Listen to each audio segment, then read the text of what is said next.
दोस्तों खत्म हुआ सालों पुराना इंतजार, आखिरकार हुआ बैंगलोर फैंस का सपना सच। फाइनल की घड़ी में पहले अपनी कातिलाना गेंदबाजी से सोफी मोलिन्यू के साथ मिलकर स्मृति मंधाना ने बल्ले से ऐसा तांडव मचाया कि दिल्ली को खून के आंसू रुलाते हुए 16 साल बाद लिखा है नया इतिहास। तो आखिर कैसे फाइनल के मंच पर बैंगलोर ने अपने लाजवाब प्रदर्शन से दिल्ली को किया घुटने टेकने पर मजबूर।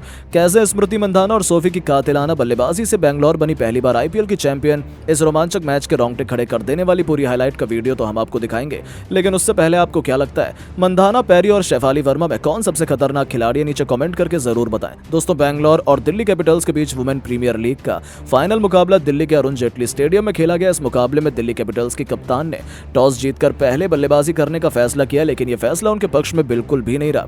शुरुआत तो टीम को अच्छी मिली, लेकिन सोफी मोलिन्यू और श्रियंका पाटिल और आशा शोभना की खतरनाक गेंदबाजी के आगे दिल्ली कैपिटल्स की पूरी टीम 18.3 ओवर में 113 रनों पर ऑल आउट हो गई और दिल्ली की तरफ से सबसे अधिक रन शेफाली वर्मा ने 27 गेंद पर 3 गगनचुंबी छक्के और 2 छक्के की मदद से 44 रन बनाए। वहीं कप्तान मैग लैनिंग ने 23 गेंद पर 23 रन बनाकर अपनी टीम को यहां तक पहुंचाया। उसके अलावा कोई भी बल्लेबाज 15 रनों का भी आंकड़ा पार नहीं कर पाया। इस छोटे लक्ष्य को देखकर तो यही लग रहा था कि बैंगलोर की टीम आज लंबे समय बाद आईपीएल का खिताब जीतकर इतिहास रचने वाली है। टीम की तरफ से ओपनिंग की शुरुआत करने मैदान पर कप्तान स्मृति मंधाना के साथ सोफी डिवाइन ओपनिंग। ये दोनों खिलाड़ी बेहद आक्रामक अंदाज में नजर आ रही थी, बेहद ही संभल कर बल्लेबाजी कर रही थी। दिल्ली की तरफ से पहले ओवर फेंकने आई मैरियाना कैप के ओवर की तीसरी गेंद पर सोफी डिवाइन ने शानदार चौका लगाकर अपनी टीम को खाता खोला, बल्कि तेजी से स्कोर को आगे बढ़ाया। इन दोनों बल्लेबाजों ने मिलकर पहले ही ओवर में 5 रन बटोर लिए, बेहद ही संभल कर बल्लेबाजी कर रही थी। वहीं दिल्ली कैपिटल्स की तरफ से दूसरा ओवर फेंकने आई कैप्सी की शानदार गेंदबाजी का नजारा दिखाया।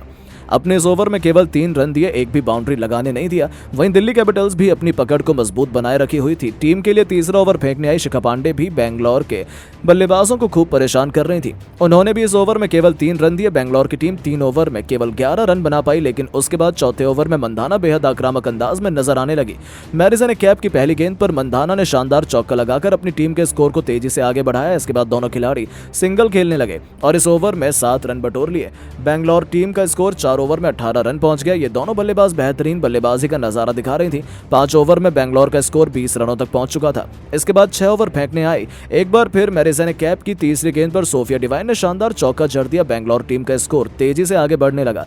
ये दोनों बल्लेबाज मैदान पर धमाल मचा रहे थे। 7वें ओवर में तो इन दोनों बल्लेबाजों का जबरदस्त कारनामा देखने को मिल रहा था और यहीं पर राधा यादव की पहली गेंद पर डिवाइन ने बेहतरीन चौका जड़ा। उसके बाद भी डिवाइन का बल्ला रुकने का नाम नहीं लिया।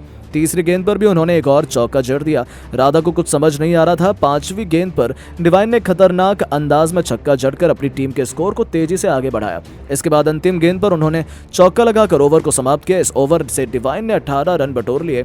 बैंगलोर टीम का स्कोर 7 ओवर में बिना किसी विकेट पर 43 रन बनाकर बन चुका था। स्मृति मंधाना और सोफिया डिवाइन बेहतरीन बल्लेबाजी कर रही थी। दोनों खिलाड़ी लंबे पार्टनरशिप की तरफ बढ़ रही थी, लेकिन टीम के लिए 9वां ओवर फेंकने शिखा पांडे ने अपने ओवर की पहली गेंद पर डिवाइन को पवेलियन का रास्ता दिखाकर दिल्ली कैपिटल्स की वापसी कराई। 53 रनों के स्कोर पर बैंगलोर को पहला झटका लग गया, लेकिन स्मृति मंधाना मैदान पर टिकी हुई थी और उनका साथ देने के लिए टीम के सबसे खतरनाक खिलाड़ी एलिस पेरी आ चुकी थी। इन दोनों बल्लेबाजों ने मिलकर अपनी टीम के स्कोर को 10 ओवर में 56 रन तक पहुंचा दिया। इन दोनों की बैटिंग देखकर तो यही लग रहा था बैंगलोर की टीम बड़ी आसानी से दिल्ली कैपिटल्स को हराकर फाइनल मुकाबला अपने नाम कर लेगी। बैंगलोर के सभी बल्लेबाज बेहद आक्रामक अंदाज में नजर आने लगे। एक के बाद एक कई चौके छक्के लगाकर मैच का पूरा रुख पलट दिया और फाइनल मैच में दिल्ली कैपिटल्स को हराकर वुमेन प्रीमियर लीग का फाइनल मैच जीत लिया और इसी के साथ दूसरे सीजन में बैंगलोर में ट्रॉफी पर कब्जा जमा लिया। स्मृति मंधाना बेहद खुश नजर आई। वहीं स्टेडियम में बैठे दर्शक भी बैंगलोर की जीत पर खुश हो रहे थे। बैंगलोर का खेमा पूरी तरह खुशी से झूम रहा था, मानो एक बार फिर हिंदुस्तान में दिवाली मनाई जा रही हो। इस अंदाज में बैंगलोर की जीत को सेलिब्रेट किया जा रहा था। आखिर हो भी क्यों ना, बैंगलोर फैंस का सालों पुराना सपना साकार हुआ। लेकिन अब आपको क्या लगता है कि इस जीत का सबसे बड़ा हीरो कौन था? क्या महिलाओं की तरह विराट कोहली भी अपने क्रिकेट टीम को इस बार आईपीएल चैंपियन बना पाएंगे? अपनी राय नीचे कमेंट बॉक्स में जरूर दें और ऐसी शानदार खबरों के लिए चैनल को सब्सक्राइब करना बिल्कुल ना भूलें। धन्यवाद।